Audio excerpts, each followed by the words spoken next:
Ya, saudara terkasih, firman Tuhan pagi hari ini adalah tentang kunci masuki tahun promosi. Terus aja promosi terus saudara ya.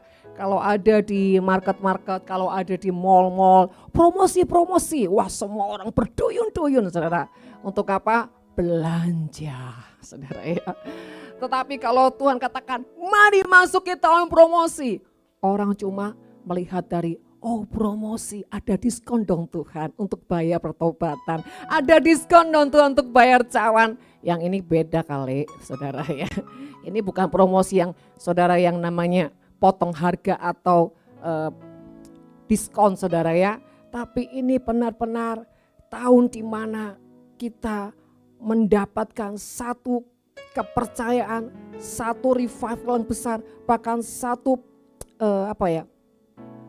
next level karena apa yang kita bayar, apa yang kita kerjakan, apa yang kita lakukan dalam ketaatan dan ketepatan. Saudara berkata tentang memasuki tahun promosi. Apakah kau siap untuk masuki tahun promosi Tuhan? Saudara jawab saja dalam hatimu. Lebih bagus juga dideklarasikan saudara, asal dipertanggungjawabkan. Saudara terkasih, mari. Saya juga tidak mengerti kenapa terus Tuhan bicara tentang tahun promosi. Kayaknya Tuhan tuh seperti sales yang terus ya bergema di sana sini. Masuki tahun promosi Tuhan, masuki tahun promosi. Saudara, kadang-kadang orang dengar, kadang-kadang orang enggak dengar, kadang orang-orang dengar juga enggak ngeh saudara ya.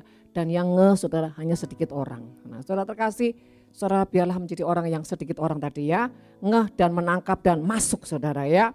Oke, kita akan buka saudara di dalam 1 Samuel 17. Saudara, kunci masuki tahun promosi pertama adalah miliki inisiatif dan tidak menyia-nyiakan kesempatan. Saudara, miliki inisiatif dan tidak menyia-nyiakan kesempatan. Coba bilang kalau ada di sebelahmu, katakan miliki inisiatif ya dan tidak menyia-nyiakan kesempatan. Ya, amin. Saudara, kita akan baca di mana peristiwa Daud melawan Goliat saudara ya. Daud tidak punya rasa ketakutan untuk apa? Menerima tantangan. 1 Samuel 17 ayat 25 dan 26 demikian firman Tuhan. Berkatalah orang-orang Israel itu, sudahkah kamu lihat orang yang maju itu? Maksudnya Goliat saudara. Sesungguhnya ia maju untuk mencemooh orang Israel. Orang yang mengalahkan dia akan dikaruniai raja, kekayaan yang besar. Wow. Raja akan memberikan anaknya yang perempuan kepadanya dan kaum keluarganya akan dibebaskannya dari pajak di Israel. Lalu berkatalah Daud kepada orang-orang yang berdiri di dekatnya, apakah yang akan dilakukan kepada orang yang mengalahkan orang Filistin itu? Yang menghindarkan cemooh dari Israel? Siapakah orang Filistin yang tak bersunat ini sampai ia berani mencemooh barisan daripada Allah yang hidup? Saudara, sampai di sini dulu. Ketika orang-orang Israel, tentara-tentara Israel ya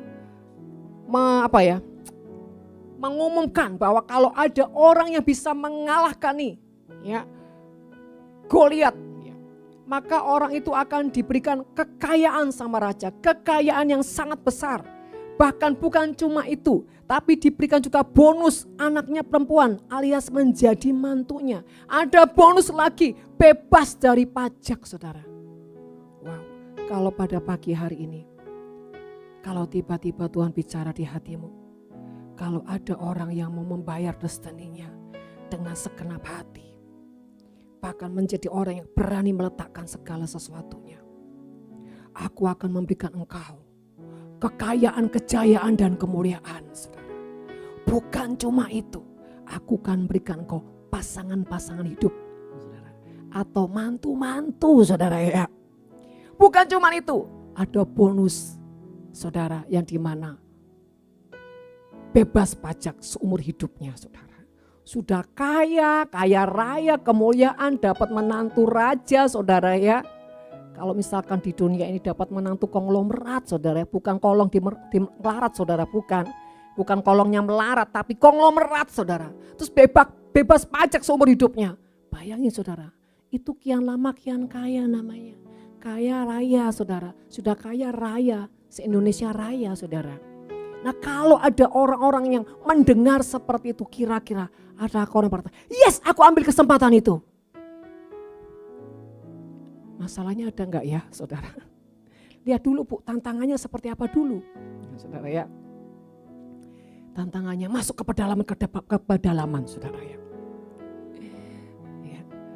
Membaur dengan orang-orang yang sedang kena musibah itu. Tidur di situ dan makan di situ, semuanya di situ saudara.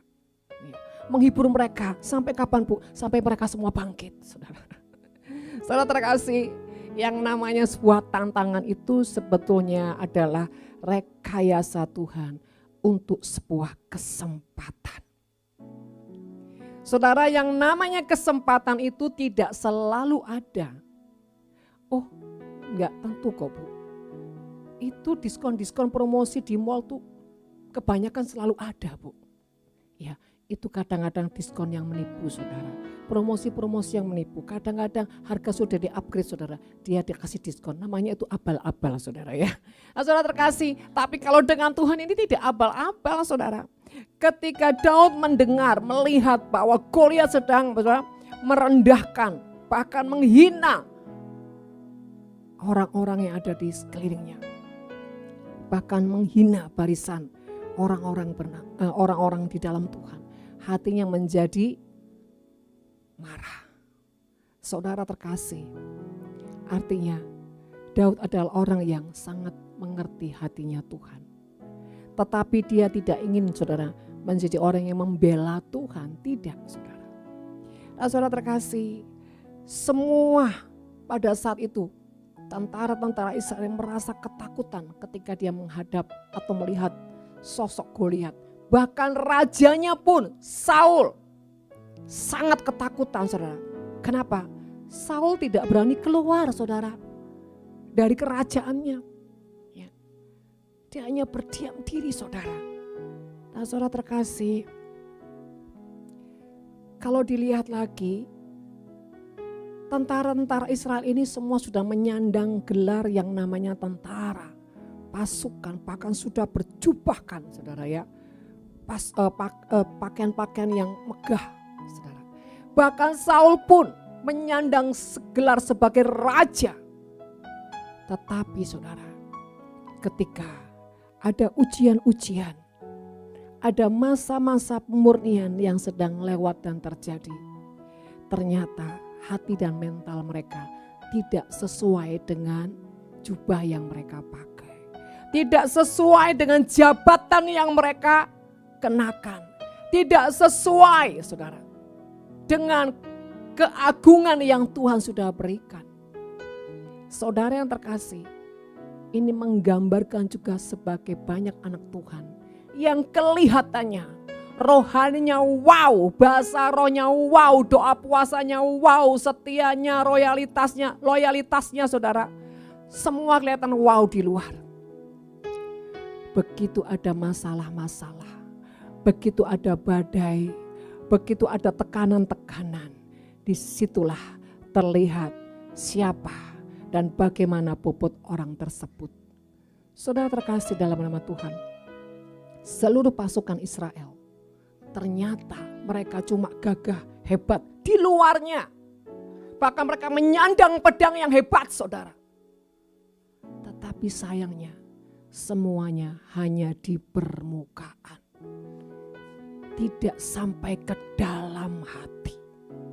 Saudara, orang yang hebat itu adalah orang yang punya keberanian, orang yang tahan uji, orang yang mentalnya adalah mental baja, mental pejuang saudara. Yang dari dalam, bukan yang di luarnya. Saudara terkasih, banyak dunia tertipu oleh setiap anak-anak Tuhan yang kelihatannya hebat. Tapi ternyata mereka semua kebanyakan jago kandang. Begitu ada musibah, begitu ada bencana, mereka saudara menggenapi Mazmur 91. Mereka hanya menonton dengan matanya saja. Bukan karena perlindungan Tuhan saudara, tapi hati mereka menjadi apa? Dingin. Hati mereka menjadi cuek, saudara. Bapak Ibu yang terkasih dalam nama Tuhan, beranikah kita ini menjadi orang yang melawan Goliat-Goliat di akhir zaman? Saudara, Goliat di sini bukan bicara musuh yang seperti mengerikan, no. Kadang-kadang Goliat-Goliat yang Tuhan izinkan ada di hatimu bicara tentang hartamu, waktumu, saudara ya, loyalitas hidupmu, saudara, kasihmu, kepedulianmu. Ada banyak hal, saudara, yang Tuhan izinkan engkau berhadapan dengan Goliat-Goliat yang membuat engkau berat hati. Sehingga kau seringkali tidak punya kerelaan untuk meletakkan, melawan semua kedaginganmu, melawan semua kesombonganmu, melawan semua keangkuhanmu, bahkan melawan keegoisanmu demi keselamatan banyak jiwa. Saudara, yang dilakukan Daud adalah, yang dia lakukan melawan Goliat adalah apa? Mensejahterakan rakyat di Israel supaya mereka tidak ketakutan, saudara. Bayangin, Daud hanya orang sederhana, tidak terpelajar, bahkan sehari-hari hidupnya hanyalah sebagai penggembala kambing 2-3 ekor domba, saudara. Tidak banyak. Orang yang simpel, orang yang kecil, yang sederhana, yang tidak terlihat, tidak terpandang bahkan. Tetapi mentalnya ternyata jauh lebih hebat dari tentara-tentara yang sudah memakai pakaian kebesarannya, saudara. Hidup ini jangan terus mengejar, saudara, yang namanya wow, saudara ya. Jangan mengejar yang namanya pencitraan, saudara. Pencitraan diri sebagai anak-anak Tuhan atau sebagai hamba-hamba Tuhan. Tapi hidup ini biarlah menjadi hidup yang no profile, tetapi punya kualitas di dalamnya.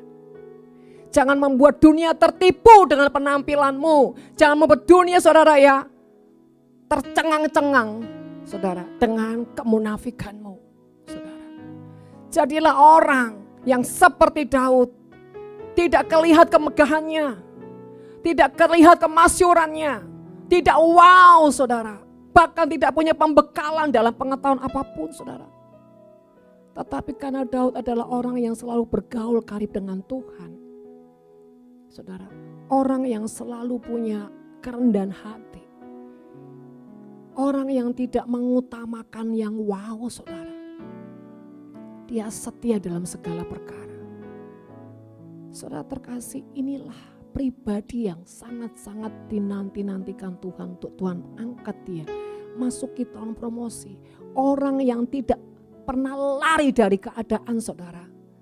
Ketika Daud meninggalkan kerajaan karena Saul, saudara. Bukan karena Daud takut, tapi karena Daud sangat-sangat menghormati Saul. Saudara, Daud adalah orang yang diurapi Tuhan. Dan saya percaya orang yang diurapi Tuhan tidak ada ketakutan, tidak ada intimidasi, tidak ada tekanan-tekanan. Karena apa? Ada roh Tuhan yang menguasai hidupnya. Tapi kalau hidup Bapak Ibu Saudara masih punya ketakutan, masih punya tekanan-tekanan, tanda tanya besar. Adakah Tuhan tinggal di hidupmu? Kalau Tuhan tinggal di hidupmu, kau tidak perlu takut dalam hidup ini. Bahkan ada pujian. Walau 1000 rebah di sisiku, Kau tetaplah Allah penolongku. Walau 10.000 rebah di kananku, takkan ku goyah, sebab Yesus dalamku. Saudara, jangan takut dengan apapun. Hidup ini kesempatan untuk melakukan hal yang terbaik, bukan sekedar melakukan. Lakukan apapun yang terbaik, dan hidup ini tidak perlu ketakutan. dengan menghadapi apapun yang Tuhan izinkan untuk kita lewati. Toh Tuhan izinkan saudara. Kalau Tuhan izinkan itu namanya harga mati saudara. Yang kita harus lewati. Saudara terkasih, jangan menjadi orang yang mau lari sana, lari sini. Takut sana, takut sini. Berontak sana, berontak sini. Dan selalu mencari kekuatan diri sendiri, selalu mencari pertolongan manusia. Tidak pernah bisa duduk tenang dalam hadirat Tuhan. Untuk mengerti kehendak Tuhan, untuk meminta kekuatan Tuhan, untuk meminta pimpinan Tuhan. Saudara terkasih, jangan sampai nanti Tuhan datang kedua kalinya, yang terangkat adalah KTP dan KSK saudara. Sedangkan saudara tertinggal di bumi sampai kekekalan. Mari saudara, jangan yang punya bobot itu KTP dan KSK saudara. Tapi kitalah yang harus punya bobot dalam hidup ini. Jangan pernah takut dengan yang namanya tantangan. Bagi Daud ini kesempatan nih. Kesempatan di saat orang tidak mau melakukannya, saya mau maju. Jangan ketika kau lihat di sekitarmu semua mundur, engkau malah lebih lari lebih cepatan saudara. Ketika semua orang tidak mau melakukan apapun itu yang Tuhan taruh di hatimu, justru disitulah itu membuatmu punya kesempatan. Peluang untuk apa? Menyenangkan Tuhan tanpa ada saingan saudara. Enak ya saudara ya, kalau kita tidak punya saingan dalam hidup ini. Kita akan terus maju. Maju tak gentar, membela yang benar saudara ya. Nah saudara terkasih, mari jangan takut. Ada pujian, jangan pernah menyerah saudara. Jangan pernah putus asa ya saudara. Jangan pernah menyerah, jangan berputus asa. Apalagi saudara? Mujizat Tuhan ada saat hati menyembah. Kalau engkau terfefet saudara ya, terjepit, jangan nyerah, jangan putus asa. Mujizat masih ada, minimal ketika kau menyembah Tuhan. Jangan cari utangan. Apalagi marah sama Tuhan. Apalagi menyalahkan kanan kiri muka belakang saudara. Pusing nanti saudara. Jadilah orang ketika apapun yang sedang kau lewati dan itu mengalami jalan buntu. Biarlah engkau duduk diam menyembah Tuhan. Ya, saudara terkasih, setiap tantangan yang Tuhan izinkan, sebetulnya di balik tantangan itu ada satu batu loncatan. Ketika kau menang, maka Tuhan akan mengangkat engkau, mengupgrade engkau, masuk ke tahun promosi. Sebab itu jangan pernah takut. Amin. Mari kita nyanyi bersama-sama. Jangan pernah menyerah. Jangan pernah menyerah. Jangan berputus asa. Mujizat Tuhan ada saat hati menyembah.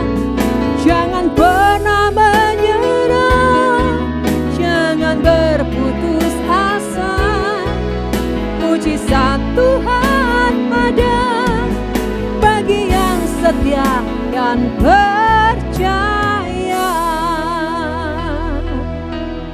Mujizat Tuhan ada bagi yang setia dan percaya. Bilang kanan kiri, mujizat Tuhan ada bagi yang setia. Jangan lari-lari makanya. Jangan menggadaikan Tuhan. Bagi yang setia dan percaya. Jadi saudara, modalnya apa? Pertama penyembahan, kedua setia, yang ketiga percaya saja. Mantap. Jangan sampai di sini aja saudara, selangsungannya saudara bertanggung jawab ya. Ayat 31. Dari tiba-tiba perkataan si Daud itu didengar oleh Salomo. 31 ayatnya. Terdengarlah kepada orang perkataan yang diucapkan oleh Daud, lalu diberitahukan kepada Saul dan Saul menyuruh memanggil dia. Saudara, Saul penasaran. Ini orang yang berani, orang yang hebat ini seperti apa sih modelnya. Dan ketika belum bertemu dengan Daud, Saul membayangkan mungkin orangnya tinggi besar, gagah perkasa, mungkin orang yang terlatih. Saudara, ternyata jeketeknya saudara. Kita baca 32. Jeketeknya enggak tahu ya sudah. Berkatalah Daud kepada Saul, janganlah seseorang menjadi tawar hati karena dia hambamu ini akan pergi melawan Filistin. Saudara, saudara terkasih, Saul pada saat itu, wah ini kok ternyata si kerdil ini ya kecil mungil saudara ya. Saudara, Daud itu enggak tinggi saudara, semampai saudara ya mungkin saudara ya. Tetapi karena rohnya itu yang tinggi saudara ya, rohnya yang perkasa. Jadi saudara terkasih, jangan lihat orang dari fisiknya. Kadang badan besar tinggi saudara, tapi hati Hello Kitty, hello saudara ya. Makanya saudara, enggak selalu orang yang gede tinggi itu pasti orangnya strong, berani. Ya, kalau yang tinggi aja nggak berani, apalagi yang kuntet saudara. Nggak tahu lah saudara ya, memang manusia itu nggak bisa menentukan secara casing saudara. Tetapi yang perlu kita perhatikan di sini, ketika statement Daud itu didengar oleh orang banyak dan dibawa kepada Saul, ternyata saudara, Daud itu bukan cuma omong besar, omong doang. Tetapi saudara, dia tetap punya tekad yang tidak berubah. Saudara, banyak orang yang pertama katakan, ini aku bejanamu, bentuklah sesuai kehendakmu. Dibabat, diiris, diapakan, diinjak, terserah Tuhan. Tuh genapi firman-Mu, oh Yesusku, jadikanku alat yang indah di mata-Mu, bejana yang sempurna seperti-Mu. Maka rontoklah jantung Tuhan, kelepek-kelepek hatinya. Apakah yang kudengar ini pasti dan benar? Begitu malaikat bilang, aku juga mendengar yang sama bos. Aku juga mendengar yang sama bos. Semua malaikat bilang berkata seperti itu. Ketika raja mengatakan, yes mari kita kerjakan. Begitu semua peralatan sudah disiapkan, lari saudara orangnya. Kalau itu saudara bertobatlah ya. Jangan suka membuat Tuhan tuh di PHP terus saudara, GR. Nyanyi sampai bukan cuma merinding-rinding, menangis dari air mata, air hidung, air liur semua keluar saudara. Ujungnya begitu Tuhan katakan, nah ini waktunya untuk pemangkasan. Ini waktunya untuk pemahatan. Ini waktunya untuk peremukan. Ini waktunya untuk pemurnian, kau dibakar nak. Direndahkan, kau diinjak. Tuhan, saatku belum tiba. Terus kapan nak? Nanti, tunggu saatnya tiba. Saudara terkasih, jangan suka menjadi orang yang tidak bertanggung jawab dengan statement yang kau lepaskan di hadapan Tuhan. Jangan menjadi orang yang selalu perkataan dan hatinya tidak sesuai. Ketika kau berkata, ini aku Tuhan, hatimu, hidupmu harus sesuai dengan apa yang kau katakan. Ya pada saat itu kan Bu, bareng-bareng nyanyinya. Jadi kan kita kuat Bu. Kalau kalian sendiri ya gimana gitu loh Bu, jadi dengkul ini ya kelotean. Pantesan yang kau dapat tuh remah-remah. Karena apa? Borongan. Saudara yang terkasih, jadi orang ketika berani mengeluarkan statement juga berani mempertanggungjawabkan. Asal jangan pakai kekuatanmu, tapi rendahkan dirimu di hadapan Tuhan. Kau andalkan Tuhan, mengandalkan Tuhan. Jangan takut dibentuk Tuhan, jangan takut diproses Tuhan, jangan takut dihabisin. Apanya dihabisin Bu? Dompet semua, hati, remuk semua dihabisin saudara. Ternyata dihabisin itu diganti yang baru saudara. Ya tapi lama Bu prosesnya, tergantung reaksi hatimu. Kalau kau sambil melangkah sambil gini, kapan Tuhan? Kapan selesainya Tuhan? Kapan selesainya Tuhan? Enggak selesai saudara. Orang yang berjalan sambil, bukan gini, orang yang menabur sambil mencucurkan air mata, bukan itu. Orang yang berjalan sambil terus tanya, kapan Tuhan, kapan Tuhan. Tuhan bilang gini, kapan. Saudara ya, saudara jangan melakukan sesuatu itu terus saudara. Dengan terus tanya Tuhan kapan selesai, saudara. Percayalah ketika kau tidak menggubris tentang kapan selesai, semuanya nanti tiba-tiba selesai. Saudara ya, yang bilang amin, biarlah Tuhan mendengarnya. Yes, saudara.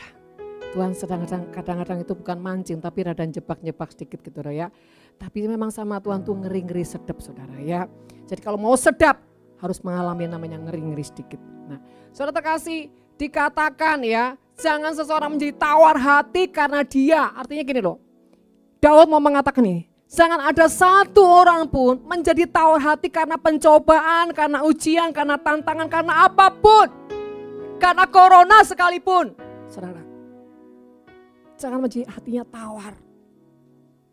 Karena apa? Hati yang tawar membuat kekuatanmu semakin lemah.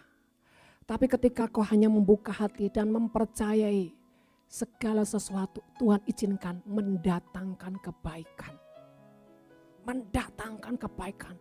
Kuasai diri dan tetap percaya. Dan hadapi semua itu dengan hikmat dan kekuatan Tuhan. Saudara, ketika Daud ya berkoar-koar, saudara, dia tidak menjadi orang yang tidak mempertanggungjawabkan perkataannya. Tapi Daud mempertanggungjawabkan perkataannya. Yang kedua, saudara, yang tadi saudara berani hadapi tantangan dan melihat sebuah tantangan, sebuah kesempatan, ya, tidak dihantui dengan ketakutan, tapi dengan hati yang terus, saudara, menjadi orang yang berani menerobos, berani bayar harga apapun.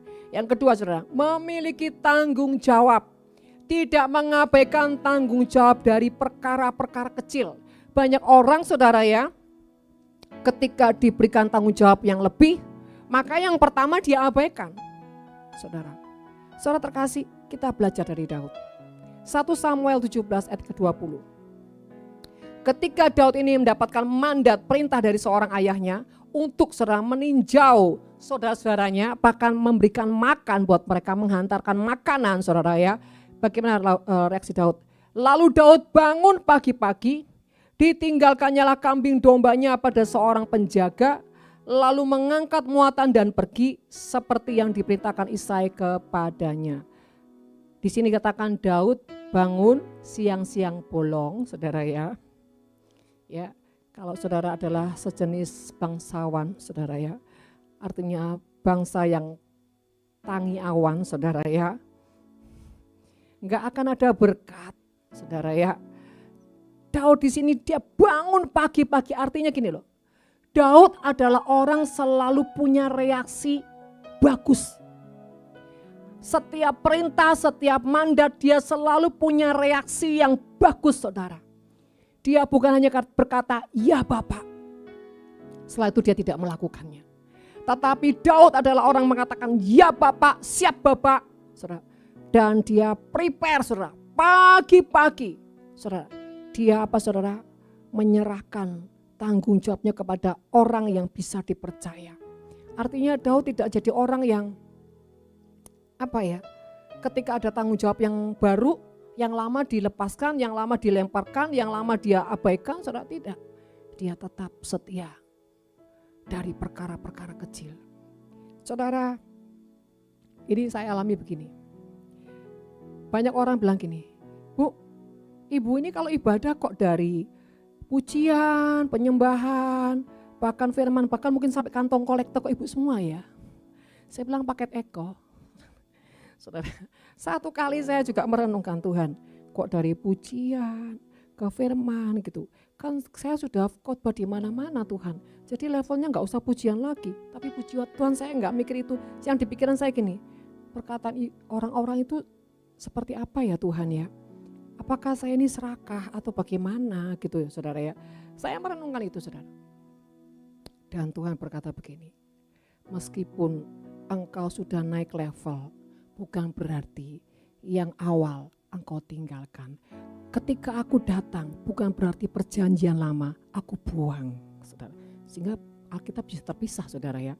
Tuhan bilang sekalipun aku datang ke dunia ini, perjanjian lama tetap dipakai. Saudara terkasih, jadi kita ini bersyukur ya, kalau kita ini bisa dipakai Tuhan, dipercaya Tuhan dari perkara kecil sampai perkara besar. Artinya tadinya mungkin hanya seorang worship leader, diangkat menjadi seorang pembicara, diangkat sampai ke kota-kota, pulau-pulau, bangsa-bangsa, dan tiba-tiba dibawa ke lempar ke pedalaman, jadikan genduk, jongos, pembantu, tetap bisa multi level. Itu adalah keagungan, saudara. Karena banyak orang yang sudah di mimbar, turun menjadi orang yang ke tingkat Asher, saudara, kolektan, katanya levelnya sudah turun. Ini dari mana? Saya juga bingung, saudara ya. Saya cari-cari di Alkitab itu enggak ada loh, saudara. Ya, semua pelayanan itu di mata Tuhan sama. Bahkan OB pun tidak kalah hebatnya dengan pembicara. Karena yang Tuhan lihat bukan apa yang dia kerjakan, tapi reaksi hati yang dimana menghormati Tuhan dan mencintai apa yang dipercayakan Tuhan. Saudara terkasih dalam nama Tuhan, Daud di sini dia tidak mengabaikan tanggung jawabnya yang kecil, saudara. Ya, untuk apa? Mendatangi saudara-saudaranya. Saudara, ada satu hal yang di sini kita perlu perhatikan. Ketika Daud mendapatkan mandat untuk mengirimkan makanan kepada saudara-saudaranya, seharusnya Daud ini adalah orang yang punya kesempatan untuk apa? Marah atau memberontak. Ngapain aku mau melihat saudara-saudaraku, mereka aja gak sayang aku, biarin aja mereka belum makan dan gak makan. Ngapain gitu loh, gitu saudara ya. Yang kedua, kalau Daud punya hati yang iri gitu saudara. Keenakan mereka di sana tuh di dalam kerajaan, tempat mereka di kerajaan, kerjaan mereka di kerajaan. Sedangkan aku, ya nasib, mengapa begini? Hanya memelihara, menjaga 2-3 ekor domba. Nasibku kenapa seperti ini Tuhan? Betapa miskinnya aku. Saudara, tidak. Daud tidak punya hati seperti itu. Sekalipun yang dikerjakan secara manusia kelihatannya hina, tapi Daud sangat-sangat menghargai sebuah tanggung jawab. Dia tidak pernah melihat sebuah tanggung jawab itu dengan kasta-kasta, saudara. Dia menghargai apapun itu. Sehingga ketika seorang ayah yang menyuruh dia untuk melihat, meninjau saudara-saudaranya, apakah mereka baik-baik, bahkan memberikan bekal untuk mereka makan. Saudara, Daud melakukannya dengan segenap hati. Di balik keikhlasannya, di balik ketulusannya, di balik kemurahan hatinya yang juga diselipkan dengan tanggung jawab yang dia percayakan pada orang lain, yang bisa dia percaya. Ternyata di balik itu dia mendapatkan kesempatan untuk apa? Melihat si Goliat. Saudara terkasih, perjalanan kita kalau dengan Tuhan, awalnya kita diberikan perkara-perkara kecil. Apakah kita setia? Dan ketika saudara, Tuhan tuh memberikan kita ujian untuk melakukan sesuatu yang kita enggak suka, misalkan ada si Rina atau si Lince atau si Mince, saudara ya. Tuhan berkata, kamu datang ya ke rumah si Auren, gitu misalkan. Beri dia makan. Enggak mau Tuhan. Dia orangnya itu mengerikan. Kalau sudah marah kayak monster dan aku terus dibully-bully dan aku terus suka difitnah, enggak mau. Saudara, ketika Tuhan memberikan mandat seperti ini, kalau sikap hati dia seperti punya kebencian, seperti sesuatu yang negatif, saudara. Nah, disinilah kadang-kadang orang itu suka enggak lulus, saudara. Padahal di balik semuanya itu ada satu batu loncatan. Saudara terkasih, kalau Tuhan berhadapan kita dengan sesuatu yang kita enggak suka, bahkan menjengkelkan, apapun lah itu saudara. Ketika aku punya reaksi yang benar, di balik semuanya itu ternyata ada sesuatu yang besar. Saudara, di balik Daud diutus untuk melihat saudara-saudaranya yang tidak menyukai dia. Dan dia lakukan dengan ketulusan. Dan di saat dia melihat Goliat, itu pun saudara, dia punya hati yang peduli. Kenapa? Dia melihat semua orang ketakutan, saudara. Dan dia mencari tahu kenapa mereka semua takut, ternyata ada Goliat. Saudara terkasih, kalau kita di tengah-tengah orang ketakutan, apakah kita juga akan lari ketakutan? Ketika kita di tengah-tengah orang ketakutan, orang tertindas, orang yang mungkin tidak bisa makan, tidak berdaya, apakah kita lari menghindari mereka, saudara, supaya kita tidak kena beban? Ataukah kita berani berdiri untuk memberikan mereka satu kelegaan, satu jawaban, bahkan jalan keluar. Saudara, di sini Daud melihat kesempatan, inilah kesempatan.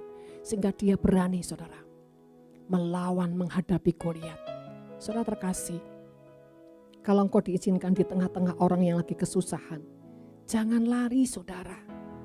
Jangan bilang gini, aku juga sama kok sama kamu, lagi kekurangan juga kok. Ya jadi kita sama-sama yuk kita doa puasa. Padahal engkau sesungguhnya engkau punya, engkau bisa. Bahkan engkau bisa membela, engkau berani berdiri. Saudara, ketika apa yang bisa kau lakukan dan tidak kau lakukan, itu kau berdosa di mata Tuhan. Bahkan di balik semua itu kadang-kadang ada ujian yang Tuhan mau lihat sikap hatimu ketika kau bereaksi tepat, maka ada batu loncatan yang tanpa kau sadari itu akan datang kepadamu. Jadi saudara terkasih, mari menjadi orang yang bisa punya tanggung jawab dari perkara-perkara kecil sampai dengan perkara-perkara besar. Tetap menjaga dan melakukannya dengan hati cinta.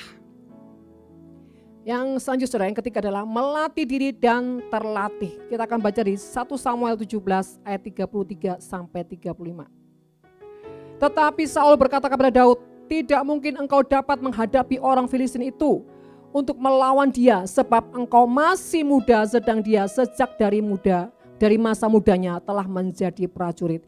Intinya nih ya, Saul tuh lihat casing si Daud udah pendek, jelek, kumel, kotor gitu ya, nggak terlatih, siapa lo gitu ya saudara. Dan melihat lawannya Goliat yang wow. Saudara, seringkali kita ini ditipu oleh mata. Masa sih dia orang yang berkualitas, kelihatannya biasa-biasa aja, kelihatannya level rendah. Saudara, hati-hati dengan mata kita. Kadang seringkali mata ini bisa menghakimi. Mata ini bisa merendahkan orang. Mata ini juga bisa saudara membuat dosa. Ketika kita memandang orang dengan sebelah mata. Begini saudara, sebelah mata. Bukan begini saudara ya. Matanya satu gak tahu kemana saudara. Hati-hati dengan cara kita memandang. Kadang-kadang tanpa cara kita memandang juga bisa menghakimi orang. Menjatuhkan orang saudara. Ada banyak hal. Dan di sini Saul sangat-sangat meragukan Daud. Ayat 34. Daud bilang gini, emang siapa takut? Nah, tetapi Daud berkata kepada Saul, hambamu ini biasa. Saudara garis bawahi, biasa. Menggembalakan kambing domba ayahnya, apabila datang singa atau beruang yang menerkam seekor domba dari kawanannya, maka aku mengejarnya, menghajarnya, melepaskan domba-domba itu dari mulutnya. Kemudian apabila ia berdiri menyerang aku, maka aku akan menangkap janggutnya lalu menghajarnya dan membunuhnya. Arti kata, Daud berkata gini, aku mah udah biasa dengan yang namanya goncangan, badai, tekanan, hinaan, fitnaan, tindisan. Aku mah sudah biasa. Tapi banyak orang berkata, aku tak biasa bila tidak dihargai. Aku tak biasa bila hidupku selalu direndahkan. Tapi bagi Daud berkata, aku sudah biasa menghadapi tantangan dari yang kecil sampai yang besar. Emangnya siapa takut? Saudara yang terkasih, beranikah kau saudara punya hati seperti Daud? Belajar menjadi orang yang melatih diri sampai terlatih. Gak pernah punya ketakutan dengan apapun saudara. Karena apa? Kalau orang yang selalu terlatih, dia tidak akan takut saudara. Orang yang takut itu biasanya orang yang tidak terlatih. Terlatih apa saudara? Terlatih dekat dengan Tuhan. Terlatih untuk bergaul dengan Tuhan. Terlatih untuk menyerahkan segala sesuatu dengan Tuhan. Saudara, orang yang tidak pernah terlatih adalah orang yang tidak punya kekuatan. Saudara terkasih, beranikah saudara menjadi orang yang selalu terlatih dekat dengan Tuhan, nempel dengan Tuhan. Banyak orang suka dekat dan ingin mendengar suara Tuhan. Tapi dekat menempel sama Tuhan, nanti dulu. Takut apa? Takut digoncangkan, takut dibersihkan, takut dibabat habis. Saudara terkasih, kita mau dekat dengan Tuhan, kita harus tahu, sadar, pasti semua akan dibersihkan, dibabat habis. Supaya apa? Ketika kita sudah menjadi orang yang dikuduskan, dimurnikan, Dia bertata atas hati kita, Bahkan dia tidak pernah berjarak dengan kita. Bahkan dia selalu tinggal di dalam kita. Dia nyaman di dalam kita. Sebab apa? Kita terus menginginkan daging kita dibersihkan. Daging kita dimatikan. Sebab itu Bapak Ibu Saudara terkasih. Untuk menjadi orang yang masuk di dalam tahun promosi. Harus menjadi orang yang terlatih untuk dibersihkan Tuhan. Untuk dibentuk Tuhan. Bahkan saudara. Untuk dirobek hatinya. Diparut, ditekan, supaya apa? Menjadi orang yang seperti pohon korma. Ketika kau bertumbuh naik, semakin kuat, semakin tinggi, semakin terus berbuah. Dan akarmu semakin masuk ke dalam. Saudara terkasih, milikilah hati yang selalu terlatih dengan Tuhan. Apapun tanggung jawab yang Tuhan berikan, jangan bilang gini, gak selesai-selesai nih ya. Tuhan besok lagi, besok doa pagi lagi. Kapan ya doa pagi ini libur ya? Bu Indah kapan ya pergi ke jauh-jauh sana Bu Indah? Doa pagi lagi. Sudah gitu dilihat lagi siapa yang masuknya telat-telat ini ya. Oh saudara, saya punya mata yang mengintai siapa datangnya setengah jam setelah itu saudara. Siapa datang ketika mau setelah firman saudara ya. Saya tahu semuanya saudara ya. Bukan mending lapu daripada gak masuk sama sekali. Saudara terkasih, please, jangan menganggap itu siksaan harus bangun pagi dan ngantuk-ngantuk cari Tuhan. Saudara sedang dilatih bagaimana kau punya kuasa otoritas membuka pintu surga. Sebab kau itu bukan tetangganya Tuhan, tapi kau anak Tuhan. Kau punya kunci kerajaan surga, kau punya otoritas membuka kerajaan surga. Tetapi dengan catatan, rajin-rajinlah. Ada di depan pintu surga ketika apa? Fajar pagi hari. Saat pagi hari ku datang lagi. Kalau enggak ngantuk. Menghadap Tuhan dan rendahkan diri. Kalau enggak lagi dongkol. Mengucap syukur buat hari yang kau beri. Kalau enggak lagi mangkel. Memuji Tuhan dengan sepenuh hati. Kalau lagi mood, ku sembah Kau Allah Maha Kudus. Ku tinggikan Allah Maha Tinggi. Hati-hati. Ku serahkan tubuh jiwa rohku dalam pimpinanku Tuhan. Bukan dalam pimpinanmu Tuhan, dalam pimpinanku, ya sakarepku. Ini saudara, ku serahkan tubuh jiwa rohku dalam pimpinanku. Saudara ya, berarti sakarepku saudara ya, ini saudara. Mari saudara terkasih. Tuhan sedang mempersiapkan setiap kita untuk bisa memasuki tahun promosi dengan syarat, dengan catatan kau harus menjadi orang yang terlatih, saudara. Terlatih secara jasmani, secara roh, saudara. Maka engkau dengan sendirinya, secara otomatis, engkau punya dan pemegang kerajaan, kunci kerajaan sorga. Sehingga apa yang kau buka, terbuka. Apa yang kau tutup, tertutup. Apa yang kau ikat, terikat. Apa yang kau lepaskan, semua dapat dilepaskan. Saudara terkasih, ketika Daud berkata, aku terbiasa Tuhan. Artinya Daud adalah orang yang tidak pernah punya keterbatasan untuk memilah-milah apapun yang Tuhan mau lakukan dalam hidupnya. Bahkan segala apapun, pencobaan, ujian, proses apapun, Daud menjalankannya semua dengan totalitas kecuali peristiwa Batseba. Ketika Saul mau membunuh dia, Daud lari, saudara, bukan karena lari, tapi karena apa? Daud tidak mengusik hamba yang diurapi. Ketika anaknya sendiri, Absalom, saudara, ingin membunuh dia, dia pun merendahkan diri untuk lari. Kenapa? Dia tidak ingin mengotori tangannya, mengotori hidupnya, saudara, dengan apapun. Karena dia menganggap kerajaan di dunia ini hanya sementara, tapi aku punya kerajaan di surga. Saudara, adakah kita menjadi seperti Daud yang tidak pernah melekatkan dengan harta, dengan apapun? Bahkan merasa semua yang ada di bumi ini hanya sementara, hanya titipan. Jadi enggak perlu harus melekat di hatiku. Saudara terkasih, jadilah pribadi seperti Daud, selalu lulus bukan bukan apa saudara? Bulus saudara ya. Kalau lolos masih anugerah saudara. Takutnya kalau nggak lulus, nggak lolos, waduh ngeri saudara ya. Jadi saudara terkasih, mari jangan menjadi orang yang tidak pernah siap dengan yang namanya terlatih. Dan saudara, bahkan dikatakan sini, dia melakukannya, mengeksekusikannya sampai tuntas.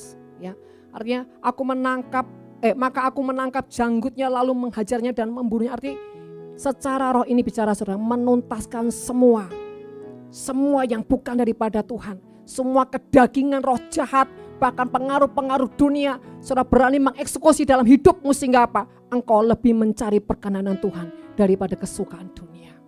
Musuh di sini bukan hanya bicara secara satu hal, tapi banyak hal dalam hidup kita. Beranikah kita mengeksekusi apapun yang bukan dari Tuhan? Apapun yang mengganggu hati kita dengan Tuhan, apapun yang mengganggu iman kita, bahkan mengganggu destiny kita, yaitu kedaginganmu, apapun itu saudara. Beranikah engkau mengeksekusi sampai habis saudara? Karena engkau memilih untuk menetapkan hatimu dalam perkenanan Tuhan. Saudara, yang ketiga adalah, keempat saudara ya, ketiga, tidak mencuri kemuliaan Tuhan. 1 Samuel 17 ayat 37. Pula kata Daud, Tuhan yang telah melepaskan aku dari cakar singa dan dari cakar beruang, dia juga akan melepaskan aku dari tangan orang Filistin itu. Kata Saul kepada Daud, pergilah, Tuhan menyertai engkau.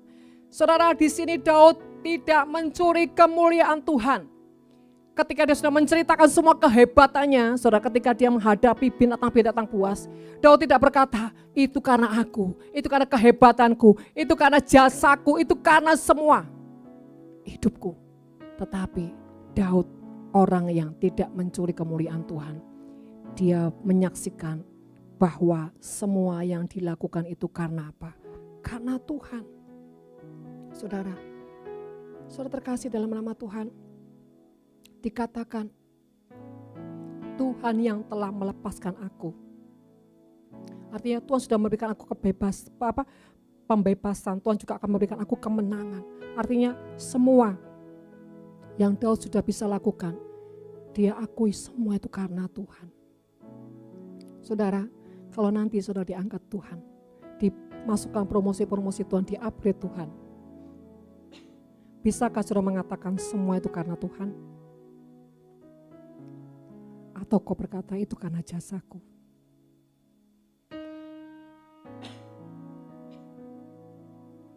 Maaf saudara, terlalu menggebu-gebu. Karena apa? Sudah saking seseknya lihat anak-anak Tuhan yang begitu terpuruk. Saudara, mari, bisakah kita menjaga hati ini untuk tidak mencuri kemuliaan Tuhan? Ketika kita sukses, ketika kita berhasil, bahkan ketika kita mengalami yang diangkat Tuhan dalam tahun-tahun promosi, bisakah kita terus mengatakan semua untuk Tuhan bagi kemuliaan Tuhan?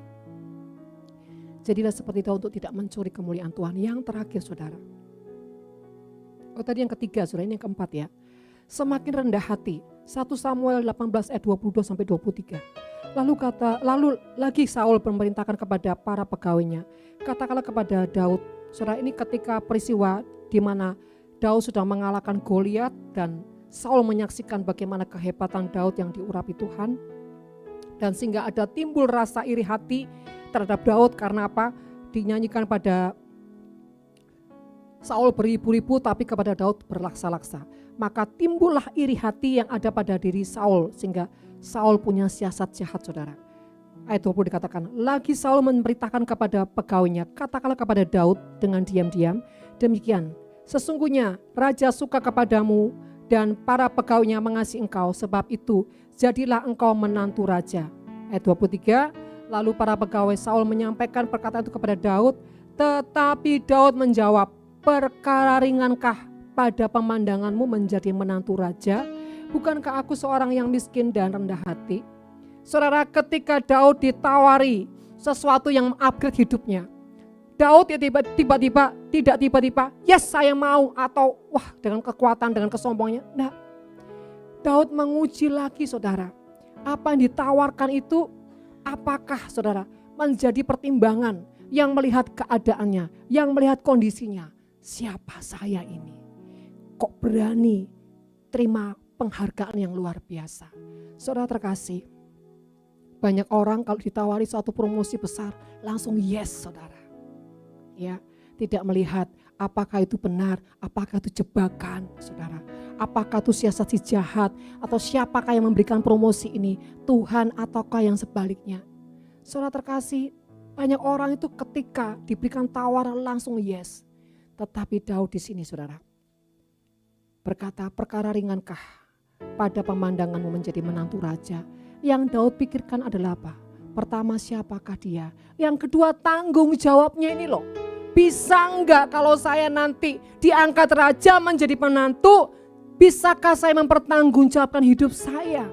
Saudara, untuk Tuhan mengangkat kita terlalu mudah, tetapi yang harus kita pikirkan, bisakah kita menjadi orang yang mempertanggungjawabkan apa yang Tuhan percayakan dalam diri kita. Dalam arti kata, kita tetap setia sama Tuhan, tetap mencari Tuhan, tidak mengurangi volume kita dengan Tuhan, tidak mengurangi kadar hati kita dengan Tuhan, dan apa yang kita lakukan semula tetap sama, bahkan lebih lagi. Saudara, ini loh yang perlu kita pikirkan. Jangan jadi orang yang terlalu ambisi dengan promosi. Tapi saudara harus punya perhitungan saudara. Dari semua statement-statement tadi, yang terpenting juga di sini adalah kerendahan hati. Pastikan ketika nanti aku diangkat Tuhan, aku harus punya hati yang tetap sama minimal, bahkan maksimal lebih dan lebih lagi. Untuk apa kekayaan Tuhan berikan? Untuk apa promosi segala yang Tuhan berikan dalam hidupku? Aku tahu tanggung jawab apa yang harus aku lakukan di hadapan Tuhan untuk kemuliaannya. Saudara terkasih, jadilah orang yang rendah hati. Jangan ambisi. Tapi kau tahu takaran hidupmu. Dan kau berani, saudara, menjadi orang yang mempertimbangkan semua untuk dipertanggungjawabkan. Saudara, itulah yang saudara harus pikirkan. Ya, di mana saudara harus mengetahui ada 5 kunci untuk memasuki tahun promosi. Pertama adalah jadi orang yang selalu punya inisiatif. Ya, tidak menyia-nyiakan kesempatan, tidak punya ketakutan dan tawar hati menghadapi tantangan. Bahkan jadikan tantangan sebagai batu loncatan. Sekalipun engkau mengalami banyak kegagalan di masa lalu. Tapi ketika Tuhan memberikan satu tawaran lagi, anggap itu sebagai batu loncatan, kesempatan yang jangan pernah engkau lewatkan. Asal engkau selalu berjalan bersama Tuhan. Yang kedua, jadilah orang ketika Tuhan memberikan sebuah tanggung jawab dari yang kecil sampai yang besar. Jadi orang punya integritas, loyalitas, bahkan saudara, jadi orang bisa mempertanggungjawabkan apapun yang Tuhan percayakan di tanganmu tanpa berkurang sedikit pun. Ya. Yang ketiga adalah melatih diri dan terlatih. Saudara, jadi orang yang terus melatih diri, sekalipun mungkin seperti yang kau sudah di-upgrade Tuhan dan tidak lagi melakukan hal-hal yang lama. Tapi saudara, tetap lakukan dalam kesetiaan. Sehingga kemanapun Tuhan bawa hidupmu, mau diangkat ke atas, mau dibawa kemana-mana, bahkan ketika dibawa lagi turun ke bawah, hatimu tetap sama. Sebab tujuan hidupmu bukanlah apa yang ada di dunia ini. Tujuan hidup adalah perkenanan daripada Raja. Yang keempat, tidak mencuri kemuliaan Tuhan. Belajar apapun yang kau bisa lakukan. Bahkan ketika kau mendapat pujian, kehormatan, kembalikan itu semua kepada Tuhan. Jangan kau nikmati kehormatan atau mencuri kemuliaan Tuhan. Jangan kau merasa semua itu karena usahamu, karena kehebatanmu. Jangan sekali-kali mencuri kemuliaan Tuhan. Yang kelima, semakin rendah hati. Tahu diri dan tidak lupa diri saat diberi kesuksesan, saat diberi kepercayaan. Nah saudara, renungkan firman Tuhan. Renungkan semua ini. Benarkah engkau menjadi orang yang siap masuk tahun promosi Tuhan? Renungkan baik-baik saudara. Jadi siapkan diri, jangan lengah. Fokus saudara dengan Tuhan. Dan jadilah orang yang terus terlatih dan terlatih. Sambil menjaga hidupmu, sambil menjaga motivasimu, sambil menjaga keintimanmu dengan Tuhan. Maka firman Tuhan akan tergenapi yang dimana katakan, engkau akan terus naik dan tidak turun, menjadi kepala dan bukan ekor, sampai Tuhan datang kedua kalinya. Amin saudara. Mari kita renungkan firman Tuhan dan kita kembali mengucap syukur dengan menyembah.